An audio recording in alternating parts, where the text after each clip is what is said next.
And to another controversy for RTD, and this one does not involve the A-Line light rail or buses. No, at issue, a newly hired executive and the scrutiny he faced at his last job over his expense account. Number 7's Mark Stewart's here, and RTD is standing by their man, Mark. Indeed, Shannon, and in fact, this centers around RTD's new Chief Operating Officer, Michael Ford. He left his job in Michigan, where he made about $200,000 amid some controversy over his spending.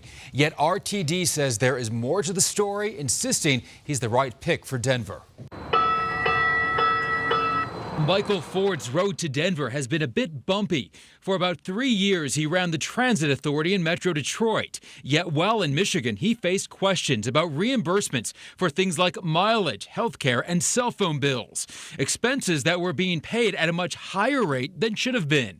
In the end, he paid back close to $20,000. Since then, Mr. Ford has issued a reimbursement check to the RTA for a little under $19,000 to compensate that amount. Ford's travel expenses also faced scrutiny. Records revealed expensive hotel rooms, but nothing that went over budget.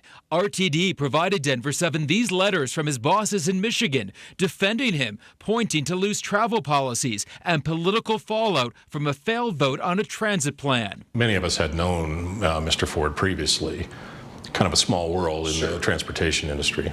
RTD leaders say Ford was identified as a candidate along with others during a national search. They feel the issues of the past have no merit. Mr. Ford was very forthcoming about all of this during the interview process and had alerted us to it just as we were starting the recruitment. So there was nothing that was hidden, nothing that was unexpected. RTD is standing by Ford, citing his experience in other major cities, believing he is well equipped to handle some of our transit issues, including safety. We feel very confident that we have done our homework on this and that Mr. Ford is the best candidate for this position and that he will do well here at RTD.